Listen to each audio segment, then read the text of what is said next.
Hello friends, welcome জানাচ্ছি আমার YouTube চ্যানেলে সবাইকে। চলে এসেছি আপনাদের জন্য আরও একটা নতুন ভিডিও নিয়ে। সবাইকে ওয়েলকাম জানাচ্ছি আমার লিগাল চ্যানেলে অ্যাডভোকেট শঙ্কুতে। কিছুদিন আগেই তো আমি আরেকটা ভিডিও দিয়েছি যেখানে বিশেষ করে যারা যে লোন নিতে ইন্টারেস্টেড থাকে বা ভবিষ্যতে যারা লোন নেওয়ার জন্য ইচ্ছুক থাকে তাদের জন্য সিভিল স্কোর নিয়ে কিন্তু একটা ইম্পর্টেন্ট ভিডিও দিয়েছি, একটু দেখে নেবেন। আজকের আমরা কিন্তু আরও একটা নতুন টপিক নিয়ে আলোচনা করবো এবং এই টপিকের কমেন্ট আমি প্রচুর পেয়েছি। আমি জানিয়ে দিই, আপনারা যে যারা বিশেষ করে বিভিন্ন প্রবলেমের মধ্যে রয়েছেন জমি জায়গা রিলেটেড বা সিভিল কোনো প্রবলেমে, তারা আমার এই যে ভিডিওর কমেন্ট সেকশনে গিয়ে তারা কমেন্ট করুন। আমি আপনাদের টপিক ওয়াইজ কিন্তু আলাদা আলাদা ভিডিও শেয়ার করে দেবো। তো আজকে আমরা যেটা শেয়ার করতে এলাম খুব ইম্পর্টেন্ট এবং এই নিয়ে আমি প্রচুর কোয়েশ্চেনও পেয়েছি এবং এটা অ্যাকচুয়ালি একটা মিসকনসেপশন যেটা অনেকের মধ্যে থাকে। সেটা হচ্ছে বাবা ধরুন অথবা মা ধরুন তার ছেলে অথবা মেয়েকে কোনো একটা জমি লিখে দিল বা কোনো একটা সম্পত্তি দিয়ে দিল, তাহলে কি তার আর কোনো ভাগ থাকে না? এটা একটা বড় কোয়েশ্চেন। যেমন অনেক সময় যেটা হয়, ধরুন আমি একটা এক্সাম্পল দিয়ে বলি। মিস্টার এ যেটা রয়েছে, মিস্টার এ তার হচ্ছে ধরুন তার ছেলে রয়েছে mister B, mister C, mister D এবং এখানে মিসেস ই রয়েছে বা মিস ই রয়েছে। তো তার ফলে তার তিনটে ছেলে একটা মেয়ে রয়েছে। এটা অনেক সময় হয় যেটা যে মিস্টার এ তার জীবিত থাকাকালীন তার যে ই এর ভাগটা সেটা তারা লিখে চলে যায়, আর বি সি ডি যারা থাকে তারা পরবর্তী এই টোটাল অংশর ভাগ থাকে। এবার মিস্টার এ এই বি এবং সি এবং ডিকে আলাদা আলাদা করে কোনো ভাগ করে না দিয়েই মারা যায়। তো তাহলে ভবিষ্যতে আজকে যখন এই ই যে আছে সে কি আজকের এই মিস্টার এ মারা যাওয়ার পর ওয়ারিশানের ভাগ পাবে কি পাবে না, এই নিয়ে একটা প্রশ্ন থাকে, এই নিয়ে মিসকনসেপশনও থাকে। অনেকে বলে যে আমার বাবা তা আমার যে দিদি বা বোন আছে যা বা ধরুন ননদ রয়েছে যিনি, তাকে অলরেডি সম্পত্তি একটা দিয়ে দিয়েছে, তো তার ফলে তার আর কোনো ভাগ নেই। তো এটা কিন্তু মিসকনসেপশন, এটা কিন্তু পুরোটা ভুল। কেন ভুল আমি পুরোটা শেয়ার করছি।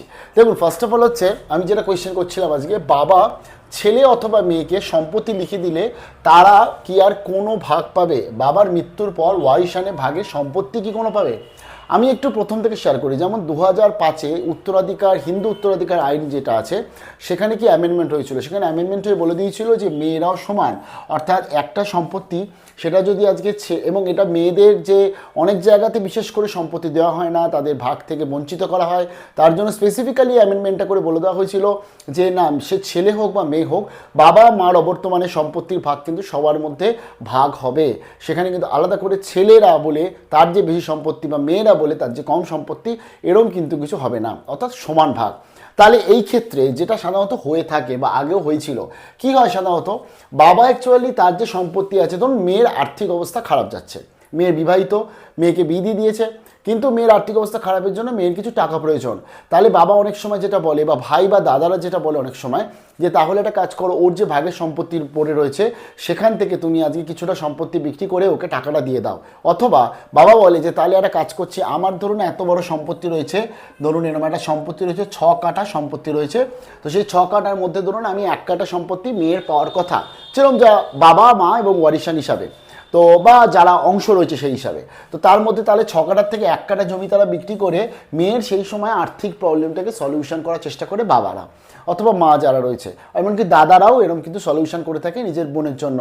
এবার তাদের কাছে একটা জিনিস স্পষ্ট ধারণা থাকে যে যেহেতু বাবা বা মা বা আমি আমার বোনকে বা আমি কাউকে সম্পত্তিটা দিয়ে দিলাম, তার ভাগটা বুঝিয়ে দিলাম, মানে তার সম্পত্তি বিক্রি করে তাকে টাকা দিয়ে দিয়েছি, তাহলে সে ভবিষ্যতে কিন্তু আর কোনো রকম কোনো দাবির মধ্যে থাকবে না।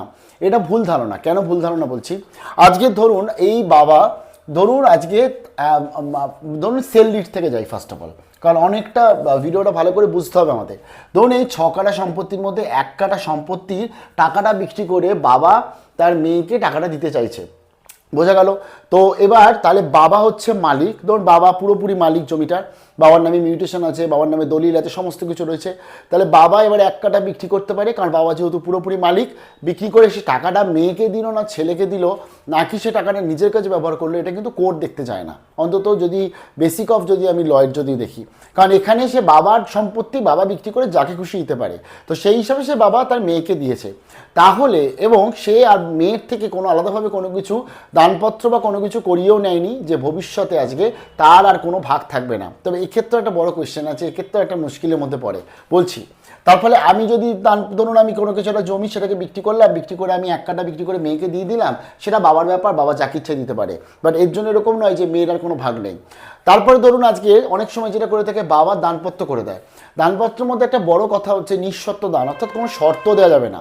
দানপত্রের মধ্যে এরকম কোনো শর্ত দেওয়া হবে না যে ধরুন আমি তোমাকে দান করছি কিন্তু 2 বছর ধরে আমি এই জমিটা ব্যবহার করব, আমি এই জমিটা যাকে খুশি ভাড়া দিতে পারবো, বা এই জমিটার কোনো শর্ত হবে না। অর্থাৎ দান মানেই হচ্ছে নিঃশর্ত হস্তে দান করা, যেটা আগে যেটা করে থাকতো অ্যাকচুয়ালি ব্রাহ্মণদের দান করা হতো, জমি দান করতো রাজারা, সেখানে কিন্তু নিঃশর্তভাবে দান করা হতো।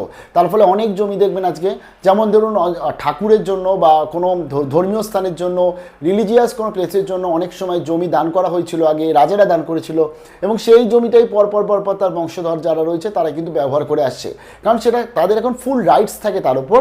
তারা চাইলে, সেই বংশধর যারা আছে তারা চাইলে পরবর্তীতে বিক্রি বাকরাও করতে পারে, কারণ সেটা নিঃশর্ত দান হয়েছে। তো তার ফলে বাবা যদি আজকে কাউকে নিঃশর্ত দান করছে কোনো মেয়েকে, সেখানে কোনো এরকম কিন্তু কোনো আলাদা করে কোনো শর্ত থাকার কথা নয়।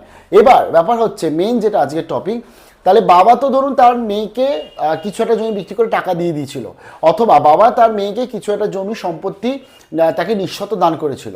তাহলে বাবা ধরুন কোনো রকমের কোনো কিছু দলিল ভাগ বাটোয়ারা কিছু না করে যদি মারা যায়, তাহলে যে বাবার ওয়ারিশানে আজকে এই ইও কি সম্পত্তি পাবে? ই কিন্তু সম্পত্তি পাবে। যে বাবা তাকে আগে দান করুক আর না করুক, বাবা যদি তাকে আগে দান করে দেয়, বাবা যদি কোনো একটা জমি বিক্রি করে তাকে টাকা দিয়ে দেয়, তবুও কিন্তু ই সম্পত্তি পাবে, কারণ বাবার ওয়ারিশান, এই বাবার ওয়ারিশানে কিন্তু এরা সবাই চলে আসছে। তার ফলে এই ক্ষেত্রে অনেকের মধ্যে মিসকমিউনিকেশন বা মিস ধারণা থাকে যে বাবা জীবিত থাকাকালীন একটা সম্পত্তি বিক্রি করে বোনকে টাকা দিয়ে দিয়েছে, বোনের আর কোনো দাবি দেওয়া নেই। বাবা মারা যাওয়ার পর যদি কোনো ভাগ বাটোয়ারা না করে মারা যায়, ওয়ারিশান সূত্রে বোনেরও সেই সমান ক্ষমতাটা তখন চলে আসবে। বোঝা গেল? আচ্ছা, এবার এই আরেকটা ব্যাপার হচ্ছে, এই সলিউশনগুলো আমি বলছি। আরেকটা ব্যাপার হচ্ছে উইল। অনেক সময় একটা কোয়েশ্চেন আছে উইল নিয়ে, যে বাবা জীবিত থাকাকালীন উইল করে চলে গেছে, তাহলে তো বোনের আর কোনো ভাগ থাকার কথা নয়। বাবা জীবিত থাকাকালীন উইল করে দিয়েছিল যে বি সি ডি আমার মৃত্যুর পর তারাই সমস্ত সম্পত্তির ভাগ পাবে।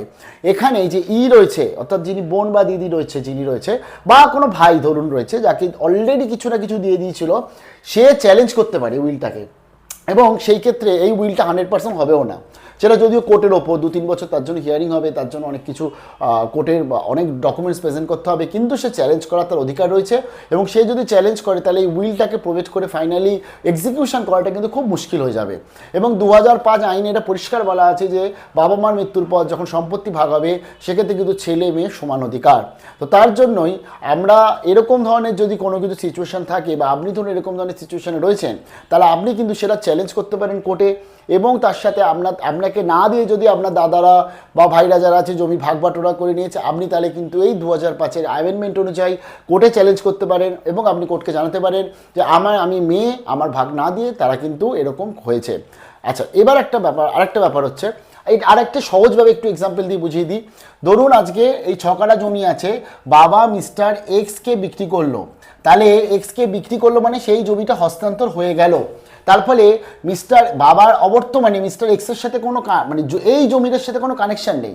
সেম প্রসেস কিন্তু আজকে এই সমস্ত দানপত্র ক্ষেত্র হবে। অর্থাৎ কোনো কিছু যদি সে জীবিত থাকাকালীন দান করে যায় আর পরের জমিগুলো ভাগ বাটোয়ারা না করে চলে যায়, সেই জমিগুলো ওয়ারিশানে সবাই পাবে, মা ভাই বোন যারা আছে সবাই। আচ্ছা, এবার একটা ব্যাপার হচ্ছে এই ক্ষেত্রে তাহলে উপায় কী? অনেক সময় অনেকে আছে এরকম, মেয়েরা প্রবলেমে পড়ে, তাদের টাকার প্রয়োজন হয়ে থাকে, সেই সময় বাবারা কিন্তু হেল্প করে থাকে। তাহলে এই ক্ষেত্রে উপায় হচ্ছে একটা, যখন আপনি আপনার মেয়েকে টাকাটা দিচ্ছেন এবং ভবিষ্যতেও যদি মনে করছেন যে আমি মানে ভবিষ্যতে 6 কাঠাটা 6 জন ভাগ আছে, তাহলে 1 কাঠা করে একজন পাবে, মানে বাবা কিন্তু মারছে না কারোর মানে কারোর জমি কম বেশি দিচ্ছে না, বাবা কিন্তু জমি যেটা আছে সেটা সমানভাবে সবাইকে দিচ্ছে। কিন্তু এখনই মেয়েকে দিতে চাইছে ছেলেদের বা ওয়াইফদের যারা রয়েছে তাদেরকে পরবর্তী তারা দেবে, এরকম ভাবছে। সেক্ষেত্রে আমি আপনাদের একটা সলিউশন দিয়ে দিচ্ছি। সলিউশনটা কি? এই 6 কাঠার মধ্যে যখন 1 কাঠা আপনি আপনার যে এই জমিটা যখন মেয়ের নামে করে দিচ্ছেন, বাকি 5 কাঠাটাও আপনি আপনার ছেলের নামে করে দিন, বাকি যে ছেলেরা রয়েছে। তাহলে কি হবে, ভবিষ্যতে কিন্তু এই কোনো কনসিকুয়েন্স আসবে না। বাবা জীবিত থাকাকালীন বাবার নামে যে সম্পত্তি হয়, তার যদি কেনা সম্পত্তি থাকে এবং তার পুরোপুরি অধিকার থাকে যদি, তাহলে আজকে এই সম্পত্তি সে যাকে খুশি বিক্রি করতে পারে, যাকে খুশি দিতে পারে। তাহলে এই ক্ষেত্রে আপনারা যেটা করতে পারেন, এই ক্ষেত্রে আপনি যখন 1 কাঠা জমি এঁকে দিচ্ছেন আপনার বোনকে, মানে আপনার মেয়েকে, তখন বাকি 5 কাঠা জমিটা যেটা মনে করছেন যে আমি 1 কাঠা দেবো আমার ওয়াইফকে, আর বাকি 4 কাঠা 2 কাঠা করে দেবো আমার 2 ছেলেকে, তাহলে সেইভাবে আপনি ভাগটা এখনই করে দিন, সম্পত্তিটাকে দানপত্র এখনই করে দিন। যদি মনে হচ্ছে যে না এখন আমাদের পক্ষে সম্ভব করছে না, পরবর্তীতে আমরা কিছু করব, তাহলে আপনাকে কিন্তু দেখুন বোনের ভরসা থাকতে হবে যে বোন যখন আজকে বা দিদি যখন আজকে তার যে বাকি সম্পত্তির মধ্যে ভাগ থাকবে বাবার অবর্তমানে, ওয়ারিশানে তার তো ভাগ চলে আসবে ওয়ারিশানে পরবর্তীতে, তখন বোন যেন দানপত্র করে দেয়। তবে সেটাও তাকে জোর করে করানো যায় না, সেই সময় সম্পত্তি এমনই একটা জিনিস যেখানে কিন্তু প্রথম থেকেই এক্সিকিউশনটা ঠিকঠাকভাবে করতে হয়, পরবর্তী গিয়ে অনেক প্রবলেম হয়ে যায়। বোন যদি সেখানে আজকে দানপত্র করে দেয় ভাইদের, তাহলে কিন্তু নিতে অসুবিধা নেই। এখানে আরেকটা ব্যাপার আছে, অনেকে যেমন করে, সেটা হচ্ছে বাবা ধরুন অলরেডি ইকে অর্থাৎ তার মেয়ে যে রয়েছে, মেয়েকে অলরেডি তার সম্পত্তি বুঝিয়ে দিয়েছে বা বিক্রি করে টাকা দিয়ে দিয়েছে, মেয়ে রাজি যে BCD বাবার অবর্তমানে যখন তারা ভাগ বাটোরা করবে নিজেদের মধ্যে সম্পত্তিটাকে নিয়ে আসছে, বাবার থেকে অংশটা নিয়ে আসছে, তখন যে তার ভাগটা সেটাই B এবং C এবং D কে দানপত্র করে দেবে। সেটা একটা দানপত্র করলে হবে না, সেই দানপত্রটা এবার ধরুন বলছে আমি আমার ভাগটা শুধু বিকে দেবো, বড় ভাইকে দেবো, তাহলে বড় ভাইকে হচ্ছে দানপত্র করে দিচ্ছে। বলছে না আমি BCD তিনজনে আছি, 3 ভাইকেই দেবো, তাহলে 3টে দানপত্র হবে। এক কাটার মধ্যে ধরুন আজকে 3টে ভাগ হচ্ছে, মানে বা ধরুন আমি 100 স্কোয়ার ফিটের মধ্যে বা 90 স্কোয়ার ফিটের মধ্যে 3টে ভাগ, মানে 30 square foot 30 square foot 30 square foot করে হলেও, ছোট্ট জায়গা হলেও সেটাকেও দানপত্র করে আপনাকে কিন্তু বোন তার ভাইকে দেবে, অথবা সেল ডিড করে দেবে সে যদি টাকা দিয়ে কিনে নিচ্ছে। তো এইভাবে কিন্তু আমাদের প্রবলেমটাকে সলিউশন করতে হবে। তার ফলে আজকে অনেকে ভেবে থাকে যে বাবা মার মৃত্যুর পরবর্তীতে বোনের বা দিদির সম্পত্তির অধিকার নেই, যেহেতু তাকে আগেই কোনো কিছু একটা দিয়ে দিয়েছে, বিক্রি করে দিয়েছে, তাহলে কিন্তু সেটা ভুল, আইনত তার রয়েছে, এর কারণ রয়েছে ওয়ারিশানে সেও চলে আসছে। তাই বাবা বা মা যখনই তার সম্পত্তি কোনো একটা সম্পত্তি বোন বা দিদিকে কিছুটা অংশ দিতে চাইছে, সে যেন বাকি যে ভাইগুলো রয়েছে তাদের দিকে তাকিয়ে সঙ্গে সঙ্গে যেন এক্সিকিউশনগুলো কমপ্লিট করে নেয়, অথবা বাবা মা জীবিত থাকাকালীনই যদি বোন এবং দিদি এসে সাইন করতে রাজি থাকে, তাহলে তাদের দিয়ে সাইন করিয়ে বাকি দানপত্র এবং সমস্ত কিছুগুলো কমপ্লিট করে নেওয়া কিন্তু খুব প্রয়োজন। না হলে ভবিষ্যতে কী হবে, এইগুলো কোর্ট কাছারি যখন হবে একটা টাইমের ব্যাপার থাকে এবং সে প্রবলেমও সলিউশন হবে না। আর নিশ্চয়ই জানেন কোনো জমি যখন লিগালের আন্ডারে চলে যায়, তার লোন বা হোম লোন বলুন বা কিচ্ছু হয় না, এবং তার ভবিষ্যতে মিউটেশন থেকে শুরু করে কোনো কিছু হয় না। সমস্ত কিছু কমপ্লিট হওয়ার পরই কিন্তু মিউটেশন, BLR মিউটেশন এবং প্ল্যান স্যাংশন, লোন সমস্ত কিছু হয়ে থাকে। তার জন্য আমাদের জমিটাকে কিন্তু আমাদের স্বচ্ছ রাখতে হবে এবং এই ধারণাটাকে কিন্তু আমাদের নিজেদের ঠিকঠাক রাখতে হচ্ছে। ভিডিওটা এত অবধি হলো, কারো কোনো কোশ্চেন থাকলে কমেন্ট সেকশনে জানাবেন। পরবর্তী আরও একটা ভিডিও নিয়ে চলে আসছি, জমি জায়গা রিলেটেড বিশেষ করে আনছি, তার জন্য সঙ্গে থাকুন। ভালো থাকবেন, বেস্ট অফ লাক।